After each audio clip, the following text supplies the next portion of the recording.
Hello everyone, this is Priya Mishra and welcome to JR tutorials. तो कैसे हो गाइस? आई होप सभी मजे में होंगे और फर्स्ट चैप्टर सभी ने बढ़िया तरीके से चारों लेक्चर को कंप्लीट पढ़ के खत्म कर लिया होगा और उसके पीछे के सारे क्वेश्चंस आंसर्स को भी अच्छी तरह से सॉल्व कर लिया होगा। अगर आप बोलोगे तो मैं आप लोगों के लिए टेस्ट सीरीज भी लाऊंगी जिसमें मैं आप लोगों को कुछ क्वेश्चंस प्रोवाइड करूंगी और आपको क्या करना है, आपको बढ़िया तरीके से उन सारे क्वेश्चंस के आंसर लिखने हैं।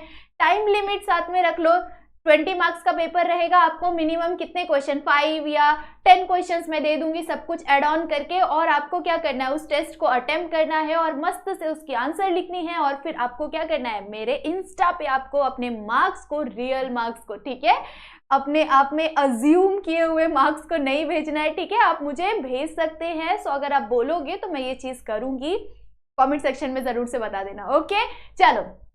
सो फर्स्ट चैप्टर हमने कंप्लीट कर लिया था, सेकंड चैप्टर हमने स्टार्ट किया था। सेकंड चैप्टर का ये है हमारा लेक्चर नंबर 2। कौन से चैप्टर का? सेकंड चैप्टर, जिसका नाम क्या है? नाम है हिस्टोरियोग्राफी इंडियन ट्रेडिशन। ओके, तो इंडियन ट्रेडिशन के बारे में हमने, हिस्टोरियोग्राफी के बारे में हम स्टडी कर रहे हैं। पिछले लेक्चर में हमने क्या पढ़ा था? पिछले लेक्चर में मतलब इस चैप्टर में आपको सबसे पहले क्या पढ़ना है, मॉडर्न हिस्टोरियोग्राफी, मतलब एंशिएंट हिस्टोरियोग्राफी के पढ़ना है, एंशिएंट हिस्टोरियोग्राफी का टाइम पीरियड पढ़ना है। उसके बाद फिर मिडिवल हिस्टोरियो का टाइम पीरियड पढ़ना है, ठीक है, हिस्टोरियोग्राफी का। ओके, उसके बाद आपको मॉडर्न हिस्टोरियोग्राफी का टाइम पीरियड पढ़ना है, ठीक है। सो ऐसे मेन 2 टॉपिक्स है, इन दोनों टॉपिक को हमें कंप्लीट करना है। बस इन दोनों टॉपिक के अंदर भी क्या है, बहुत सारे सब टॉपिक्स है। सो हम स्टडी कर रहे थे हमारा फर्स्ट वाला टॉपिक, ठीक है। क्या है टॉपिक का नाम? Tradition of Indian historiography. Okay, तो ट्रेडिशन ऑफ इंडियन हिस्टोरियोग्राफी के अंदर कितने पॉइंट्स है, कितने सब पॉइंट्स है, टॉपिक्स है? तो फर्स्ट था एंशिएंट। सो एंशिएंट हमने क्या किया है, कंप्लीट कर लिया है पिछले वाले लेक्चर में।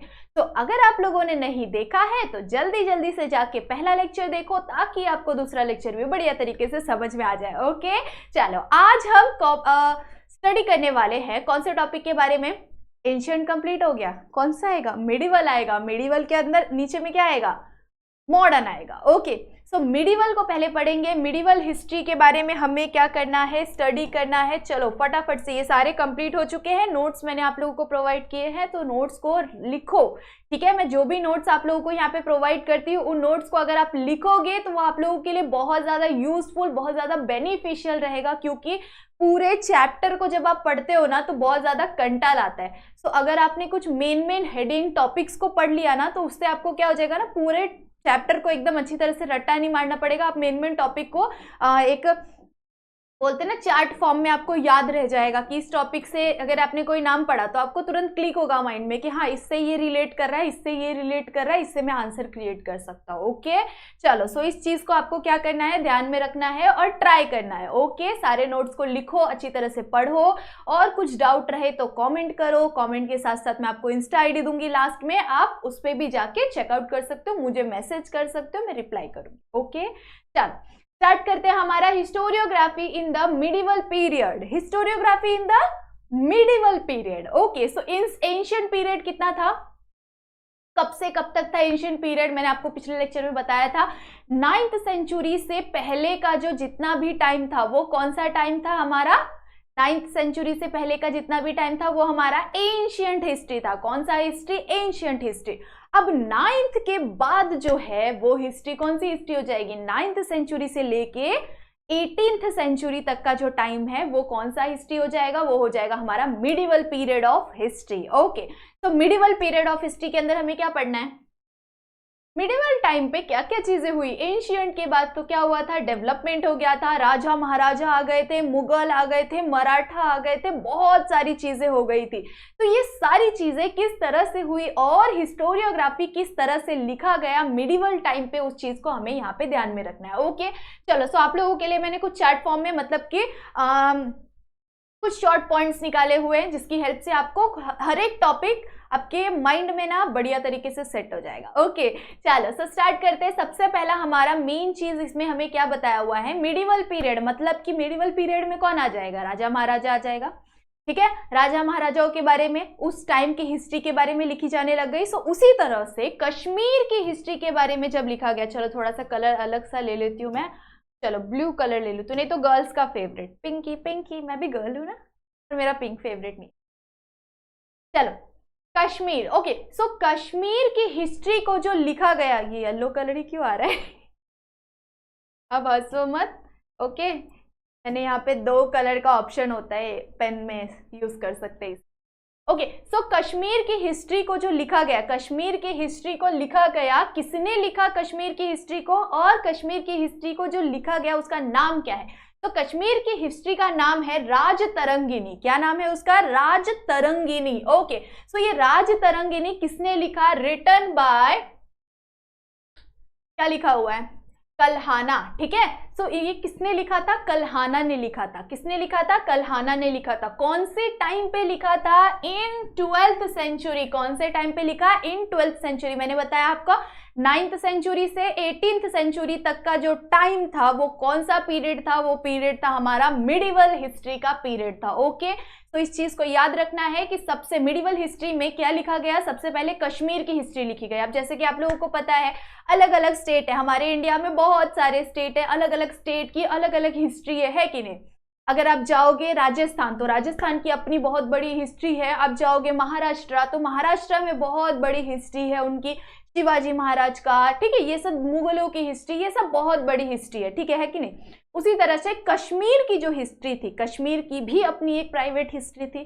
ठीक है, सो कश्मीर की जो हिस्ट्री थी उसका नाम क्या था? कश्मीर की हिस्ट्री का नाम था राजतरंगिनी। ओके, सो राजतरंगिनी किसका नाम था? कश्मीर की हिस्ट्री का नाम था, जो कि किसने लिखा था? उसे लिखा था कल्हाना ने। किसने लिखा था? कल्हाना ने। ठीक है, कौन से टाइम पे लिखा था? इन 12th सेंचुरी लिखा था। कौन से टाइम पे? 12th सेंचुरी के टाइम पे कल्हाना ने राजतरंगिनी को लिखा था, जो कि है कहाँ का हिस्ट्री? कश्मीर की हिस्ट्री है।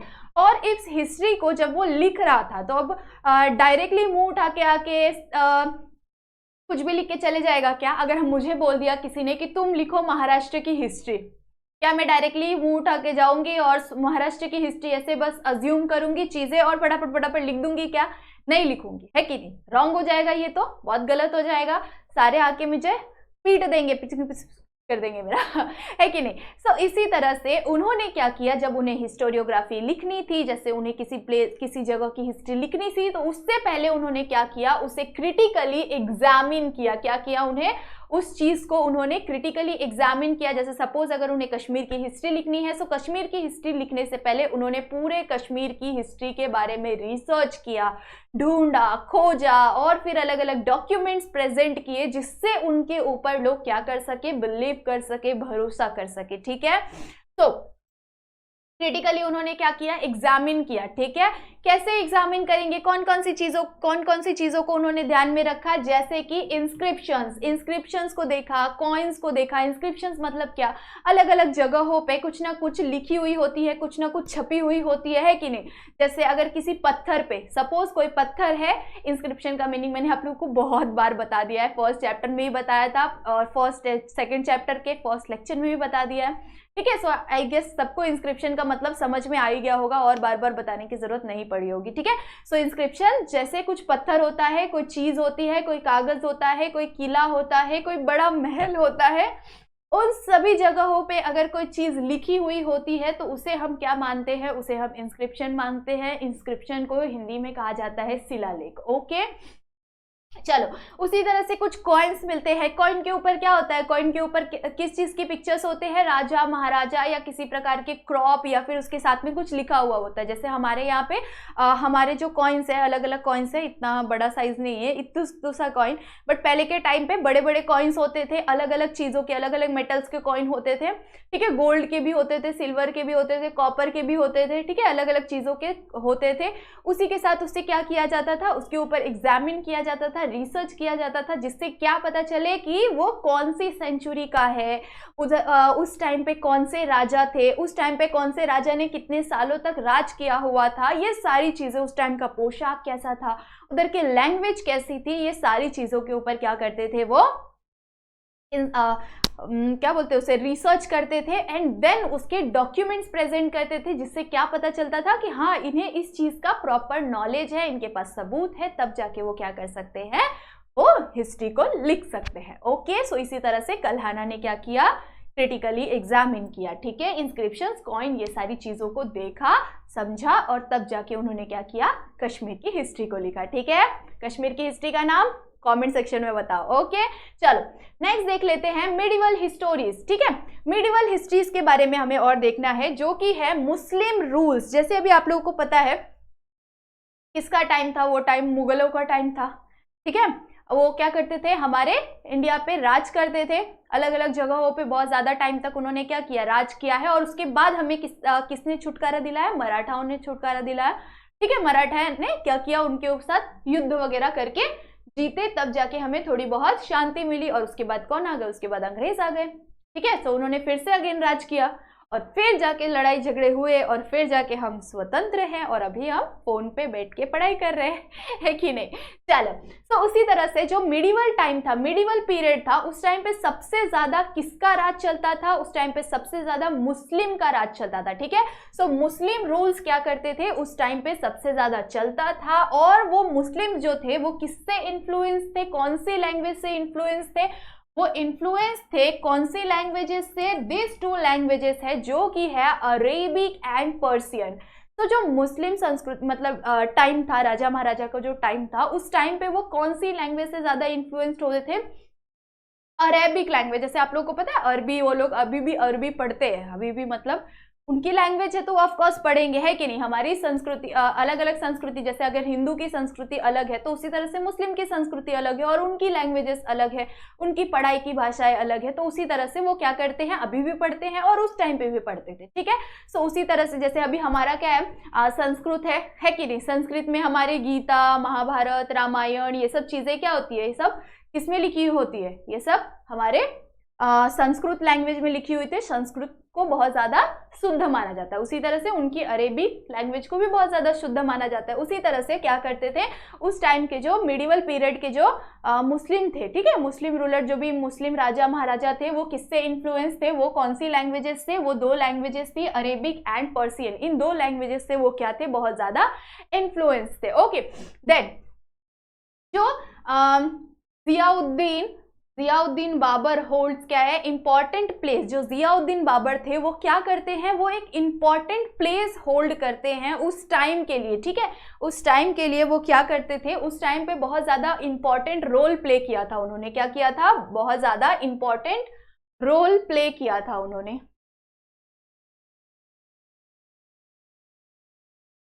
ओके, सो बहुत ज्यादा इंपॉर्टेंट रोल प्ले किया था। किसने रोल प्ले किया था इंपॉर्टेंट, जियाउद्दीन बाबर ने एक इंपॉर्टेंट रोल प्लेस किया,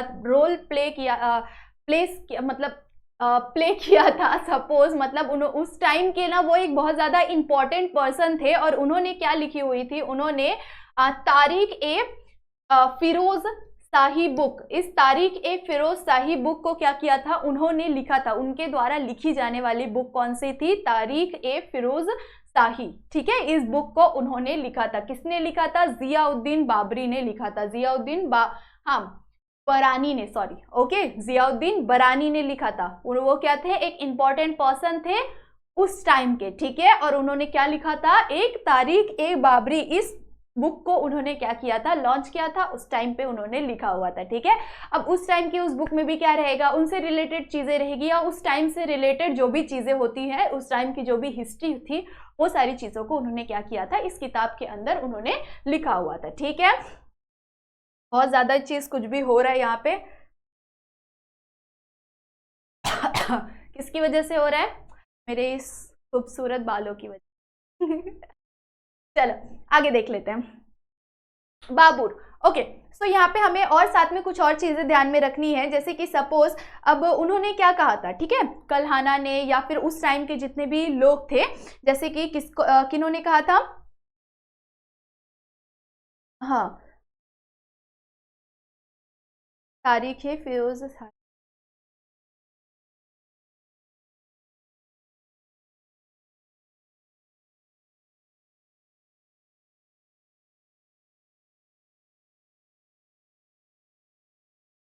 हाँ, सो जियाउद्दीन बाबरी ने, उन्होंने क्या कहा था कि जो भी हिस्टोरियोग्राफी की जाती है, जो भी हिस्टोरियोग्राफी लिखी जाती है, कोई भी हिस्ट्री अगर लिखी जा रही है तो उसी में सिर्फ और सिर्फ जो उस टाइम के मुगल राजा महाराजा है, जो भी रूलर, जो भी राजा महाराजा है, सिर्फ और सिर्फ उनकी लाइफ के बारे में या उनके बारे में ना लिखा जाए, साथ ही साथ उन्होंने कौन से स्ट्रगल्स फेस किए हैं, उन्होंने कौन से बुरे काम किए हैं, कौन से अच्छे काम किए हैं, उन्होंने अपनी राज्य में किस तरह से अपना रुतबा बनाया है, कैसे कैसे उन्होंने, जैसे अगर कोई भी राजा होता है, जैसे अभी का टाइम तो राजा महाराजा का टाइम नहीं है, अभी नेताओं का टाइम है, पॉलिटिक्स का टाइम है कि नहीं, तो कौन सा, जैसे हमारे मोदी जी हो गए और हमारे कांग्रेस पार्टी के हो गए, बीजेपी कांग्रेस, तो मैटर चालू रहता है हर वक्त, है कि नहीं। सो कौन ज्यादा वर्क कर रहा है, कौन ज्यादा वर्क नहीं कर रहा है, ये सारी चीजों के ऊपर क्या होता है, जैसे हम ध्यान देते हैं, हम समझते हैं। तो उसी तरह से उस टाइम पे भी उन्होंने क्या कहा कि हिस्टोरियोग्राफी के अंदर सिर्फ और सिर्फ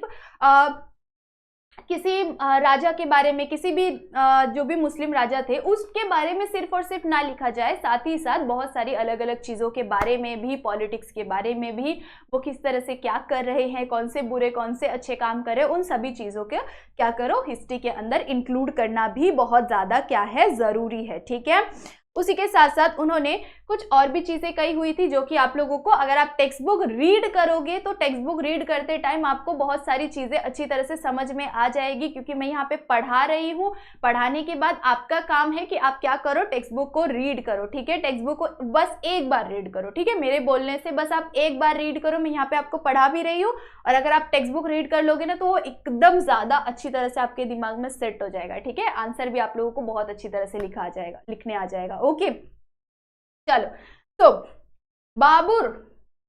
बाबर को क्या कहा जाता है, Babur is a founder of Mughal empire. ठीक है, मुगल एम्पायर का वो क्या थे, फाउंडर बोलते हैं ना, जैसे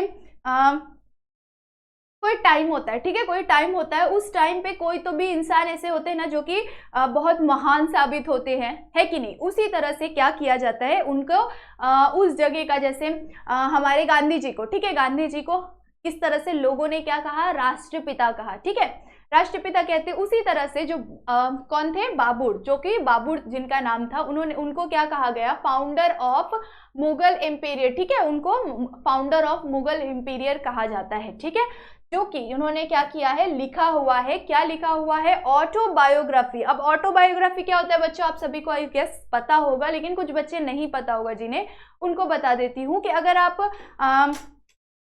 कोई आपके बारे में लिख रहा है, ठीक है, कोई आपके बारे में लिख रहा है तो वो क्या हो जाएगा, वो बायोग्राफी हो जाएगा। और अगर आप खुद के बारे में लिख रहे हो ना तो उसे क्या कहते हैं, ऑटोबायोग्राफी कहते हैं। ओके, आई गेस सबको पता ही होगा, क्योंकि अभी तो सोशल टाइम है कि नहीं, सबको पता चल जाता है, सोशल मीडिया से सारी चीज़ें पता चल जाती है। जैसे बायोग्राफी आपके सचिन तेंदुलकर, धोनी, हाँ, महेंद्र सिंह धोनी की अगर आप देखोगे तो आपको मूवी में दिख जाएगा, उनकी क्या है, वो उनकी बायोग्राफी है। ठीक है, तो इस तरह से ऑटोबायोग्राफी आई गेस उन्होंने खुद से लिखा है, ये मुझे अभी कंफर्म नहीं है, आप मुझे बता दो कमेंट सेक्शन में कि वो उनकी बायोग्राफी किसी और ने लिखी हुई है या फिर उन्होंने खुद से लिखी हुई है। तो अगर मेरा एग्जांपल ले लेते, अगर मैंने बहुत बड़ा काम कर लिया, ठीक है, उसके बाद मैंने अपने बारे में खुद से ही एक किताब लिख दी, तो वो क्या बन जाएगा, वो मेरी ऑटोबायोग्राफी बन जाएगी। ठीक है, और उसी चीज के बारे में अगर आपने लिख दिया तो वो क्या बन जाएगा, बायोग्राफी बन जाएगा। ओके, आप बोलोगे मैम हमें यहाँ पे आंसर लिखने तो जम नहीं रहा है, हम क्या बायोग्राफी और ऑटोबायोग्राफी लिखने जाए, है कि नहीं। यस, जरूर, बिल्कुल भी ये सब चीजों मत सोचो, बस आपको याद रखना है कि क्या क्या चीजें हमें यहाँ पे ध्यान देनी है और क्या क्या चीजें हमें लर्न करनी है। ओके, सो उन्होंने क्या लिखा, ऑटोबायोग्राफी लिखा। उस ऑटोबायोग्राफी का नाम क्या था, उस ऑटोबायोग्राफी का नाम था तुजुक ए बाबरी। तुजुक ए बाबरी, देखो यहाँ पे बाबर, बाबरी। ठीक है, सो इससे क्या कर रहा है, ये एक दूसरे से रिलेट कर रहा है ना, तो याद रख लेना, बाबर ने क्या लिखा था, तुजुक ए बाबरी लिखा था।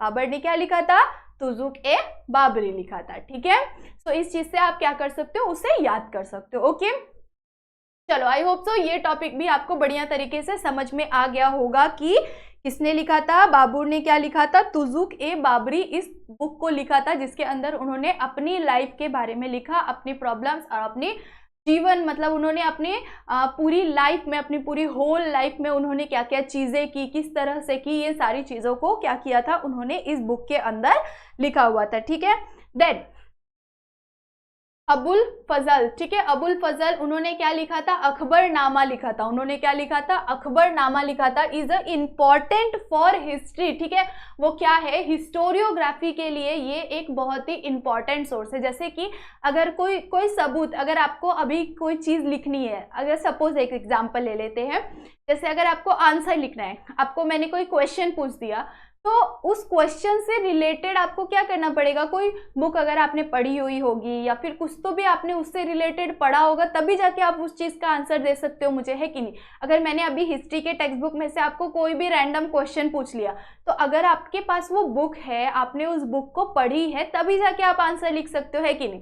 तो उसी तरह से क्या था कि जब भी अगर हिस्टोरियोग्राफी लिखी जाएगी या हिस्टोरियोग्राफी की जाएगी, कोई भी हिस्ट्री लिखी जाएगी, ठीक है, तो हिस्टोरियंस को क्या करना पड़ेगा? हिस्टोरियंस को अलग अलग बुक्स, अलग अलग चीजें, अलग अलग रेफरेंसेस लेने पड़ेंगे, पढ़ने पड़ेंगे, तभी जाके वो लिख सकते हैं। इसीलिए हिस्टोरियोग्राफी का एक इम्पॉर्टेंट क्या था? इम्पॉर्टेंट प्लेस था, इम्पॉर्टेंट चीज था क्या? ये अकबरनामा, ठीक है, ये अकबरनामा क्या था? बहुत ही इंपॉर्टेंट था। वो किसने लिखा था? वो अबुल फजल ने लिखा था, ठीक है, अबुल फजल ने लिखा था अकबरनामा। ओके, अकबरनामा क्या था? एक important source for historiography. Okay, चलो, आई होप सो सभी को समझ में आ गया होगा इतने तक का टॉपिक। ओके, चलो नेक्स्ट देख लेते हैं। बखार, बखार, बखार आपने बखार का मतलब आप लोगों को पता है? किसी चीज के बारे में, ठीक है, बखार करना, गुणगान करना किसी भी इंसान के बारे में, ठीक है। सपोज शिवाजी महाराज का हम एग्जांपल ले लेते हैं, तो अगर शिवाजी महाराज की पूरी जीवन के बारे में बताना है, उनकी सारी अच्छाइयों बुराइयों, जो भी चीजें, बुरा तो कुछ उनके अंदर था ही नहीं बिल्कुल भी, क्योंकि वो बहुत ही महान इंसान है कि नहीं? तो इसीलिए उनका जो बखार किया, उनके बारे में, उनकी पूरी लाइफ के बारे में जो भी चीजें बताई जाती है, उसे हम क्या कहेंगे? उसे हम एक तरह से बखार कहेंगे, ठीक है। सो उसका मीनिंग होता है बखार। ओके, चलो, सो इस तरह से बखार के क्या थे? बहुत सारे टाइप्स थे। बखार इंपॉर्टेंट टाइप ऑफ हिस्टोरियल डॉक्यूमेंट्स, ठीक है। जो बखार को क्या माना जाता है? बखार को एक important type of historical document माना जाता है। मैंने यहाँ पे हिस्ट लिखा है, मतलब कि हिस्टोरिकल, DOC लिखा है, मतलब कि डॉक्यूमेंट। ओके, बहुत ज्यादा लंबा हो जाता है, इसके वजह से मैं शॉर्ट में लिखी हूँ, ठीक है। आई होप सो सभी को समझ में आ जाए, ठीक है। सो बखार को क्या माना जाता है? बखार को एक तरह का इंपॉर्टेंट सोर्स माना जाता है, एक इंपॉर्टेंट पार्ट माना जाता है, या फिर एक तरह से रेफरेंस के लिए उसे लिया जाता है हिस्ट्री लिखने के लिए, ठीक है। सो ये बखार क्या है? बखार is important type of historical document of medieval time, ठीक है। सो मिडिवल टाइम का एक इंपॉर्टेंट तरह का डॉक्यूमेंट था, ठीक है, जिससे हम प्रेजेंट कर सकते हैं किसी भी पर्टिकुलर इंसान के बारे में, ठीक है। चलो, सो उसी तरह से जैसे बखार अलग अलग लोगों का भी होता था, तो उसी तरह से बखार किसका होता था? मराठास का भी क्या होता था? बखार होता था, ठीक है। सो मराठी बखार भी है, जो कि है मराठी बखार का नाम क्या है? मराठी बखार का नाम है सभासद बखार। क्या नाम है? सभासद बखार, ठीक है। सभासद से आपको समझ में आ रहा होगा, महाराष्ट्रियन नेम्स जो मराठी होंगे उनको ज्यादा अच्छी तरह से समझ में आता होगा, ठीक है। सो सभासद बखार क्या है? एक मराठी बखार है जिसे लिखा गया है, जो कि रिटर्न किया गया है, मतलब कि लिखा गया है, रिटर्न बाय कृष्णाजी अनंत सभासद। कृष्णाजी अनंत सभासद ने क्या किया है? इस सभासद बखार को लिखा है, ठीक है। किसे लिखा हुआ है? सभासद बखार को लिखा हुआ है। किसने लिखा हुआ है? कृष्णाजी अनंत भट्ट ने लिखा हुआ है। और ये जो बुक है, जो ये बखार है, इस बखार में किसके बारे में लिखा गया है? इस बखार में छत्रपति शिवाजी महाराज के बारे में लिखा गया है, ठीक है। सो एक बहुत ही इंपॉर्टेंट बखार माना जाता है मराठी नॉलेज के लिए। Marathi document as a form of document रखा जाता है, कि जैसे अगर शिवाजी महाराज के बारे में जानना है तो उस बखार को अगर आप रीड कर लोगे तो आपको पता चल जाएगा शिवाजी महाराज की पूरी जीवन शैली, मतलब कि उनका पूरा लाइफ, ठीक है। आई होप सो समझ में आ गया होगा। मैंने सभी नेम्स बढ़िया तरीके से यहाँ पे लिखा हुआ है, कब लिखा गया, कैसे लिखा गया, किसने लिखा, वो सारी चीजें मैंने यहाँ पे लिखी हुई है आपको। तो ये आप फटाफट से स्क्रीनशॉट ले लो, जिससे क्या हो जाए, आपको ये हेल्प हो जाए कि आप जब भी आप पढ़ने बैठोगे ना, तो आपको डायरेक्टली यहाँ पे मिल जाएगा, ठीक है। बट साथ साथ में आपको टेक्स्ट बुक भी रीड करना है। ओके, सो ये चीजें आपको याद रखनी है। And last but not the लेस्ट, तो यहाँ पे क्या दिया हुआ है, भाव साहेबांची बखार, ठीक है। भाव साहेबांची बखार भी जो है वो भी क्या है, एक प्रकार का बखार है, ठीक है। सो भाव साहेबांची बखार डिस्क्राइब बैटल ऑफ पानीपत। तो पानीपत के टाइम पे, पानीपत की जो लड़ाई हुई थी उस चीज को बताने के लिए, समझाने के लिए कौन से बखार को रेफर किया जाता है, कौन से बखार को कहा जाता है, वो है भाव साहेबांची बखार, ठीक है। सो भाव साहेबांची बखार क्या डिस्क्राइब करता है, क्या बताता है, पानीपत के युद्ध को बताता है, ठीक है, बैटल ऑफ पानीपत। ओके, उसी तरह से पानीपत का भी बखार क्या है, ठीक है, ठीक है, पानीपताची बखार। पानीपताची बखार जो है ये भी क्या है, एक प्रकार का बखार है जिसके अंदर अगेन सेम टू सेम, ठीक है, दिस बखार is also describe about Panipat, battle of Panipat, ठीक है। जो पानीपत की जो लड़ाई हुई थी, युद्ध हुआ था, उस चीज को ये बखार भी अगेन क्या करता है, डिस्क्राइब करता है, ठीक है। सेम है, पानीपतांची बखार एंड भाव साहेबांची बखार, ये दोनों बखार क्या बताता है, ये दोनों बखार बताता है पानीपत के युद्ध को, battle of Panipat. Okay, I hope so सभी को याद समझ आ जाएगा और याद भी हो जाएगा, ठीक है। तो ये भी क्या थे, एक प्रकार के बखार थे। तो ये सारे क्या थे, सारे बखार के टाइप थे, बखार के नाम थे, ठीक है। इन सारे बखार को डिस्क्राइब किया जाता है, किस तरह से समझा जाता है, वो मैंने आप लोगों को बता दिया है यहाँ पे। ओके, किसने लिखा है और उसके अंदर हमें क्या जानकारी मिलती है। ओके, चलो, होलकरांची क्या लिखा हुआ है, ये काई पियांत, जो भी हो, मेरे को नहीं समझ में आ रहा है, मैंने आई गेस अच्छी तरह से लिखा नहीं है। हाँ, सो ये क्या करता है, प्रोवाइड करता है हमें इंफॉर्मेशन, ठीक है। क्या प्रोवाइड करता है, हमें इंफॉर्मेशन प्रोवाइड करता है। होलकर जो भी होलकर थे, ठीक है, जैसे मुगल से युद्ध करने के बाद मराठास थे, ठीक है। सो उसी तरह से जो होलकर थे, होलकर ने क्या क्या काम किए मराठा के साथ, मतलब मराठा साम्राज्य में, मराठा रूल्स में उन्होंने क्या क्या वर्क किया, किस तरह से वर्क किया, इन सारी चीजों के ऊपर क्या किया गया है, होलकरन से इस टाइप पे मतलब होलकर्स ने क्या किया है, प्रोवाइड किया है information, Holkars and there contribution the Marathi rules, ठीक है। मराठा का जो टाइम था, उस टाइम पे उनका क्या कॉन्ट्रीब्यूशन था, होलकर्स का, किसका, होलकर्स का क्या कॉन्ट्रीब्यूशन था, ये चीज यहाँ पे हमें बताई हुई है, ठीक है। होलकर्स ने बताई हुई है इस चीज को। ओके, चलो, सो बखार्स डिवाइडेड इनटू वेरियस टाइप। बखार क्या होता है, वेरियस टाइप में डिवाइड हो जाता है, ठीक है। किस टाइप में डिवाइड हो जाता है, कुछ अलग अलग टाइप में डिवाइड हो जाता है, जैसे बायोग्राफी ऑफ किंग्स, ऑटोबायोग्राफी में, उसके बाद डायनेस्टिक हिस्ट्री, ठीक है। इन सारी चीज़ों में क्या हो जाता है, उसी के साथ साथ बखार के अंदर बहुत सारी अलग अलग चीज़ों को, उस टाइम की पॉलिटिक्स कैसी है, उस टाइम के इवेंट्स कैसे होते थे, क्या होता था, किस तरह से होता था, कौन से राजा क्या करते थे, कितने साल तक राज करते थे, ठीक है। ये सारी चीज़ों को क्या किया जाता था, बखार के अंदर इंक्लूड किया जाता था। ओके, आई होप सो सभी को बढ़िया तरीके से समझ में आ गया होगा। हमने कंप्लीट कर लिया हमारा यहाँ पे कौन सा टॉपिक कंप्लीट किया, हमने यहाँ पे हमारा मिडिवल पीरियड ऑफ हिस्ट्री को बढ़िया तरीके से कंप्लीट कर लिया है। हर एक पॉइंट टू पॉइंट मैंने आप लोगों को यहाँ पे समझा दिया है, साथ ही साथ मैंने आप लोगों को नोट्स प्रोवाइड किए हैं। इन सारे नोट्स का स्क्रीनशॉट ले लो, साथ ही साथ डिस्क्रिप्शन में मुझे बताओ कि आप लोगों को नोट्स चाहिए क्या, और अगर नोट्स चाहिए तो जल्दी जल्दी से डिस्क्रिप्शन में डिस्क्रिप्शन बोल रही हूँ, कमेंट सेक्शन में जरूर से बताओ। ओके, कमेंट सेक्शन में बताओगे तो आपको जल्दी से जल्दी सारे नोट्स प्रोवाइड किए जाएंगे। और साथ ही साथ if you have any doubt then आप क्या कर सकते हो, मुझे मैसेज कर सकते हो। यहाँ पे मैं मेरी इंस्टा आईडी लिख रही हूँ, मिश्रा और आर, ठीक है। ये क्या है, मेरी इंस्टा आईडी है। अगर आप लोगों को कोई डाउट है, कुछ प्रॉब्लम है, देन आप क्या कर सकते हो, मुझे मैसेज कर सकते हो यहाँ पे, ओनली स्टडी रिलेटेड। ओके, चलो, आई होप सो सभी को समझ में आ गया होगा, ये टॉपिक बढ़िया तरीके से क्लियर हो गया होगा। इस टॉपिक को जाके जल्दी जल्दी से रीड करो, और जाने से पहले वीडियो को लाइक जरूर से करो। अगर चैनल पे न्यू हो तो सब्सक्राइब तो जरूर से करना। और तब तक के लिए बाय बाय, मिलते हैं नेक्स्ट लेक्चर में न्यू टॉपिक के साथ।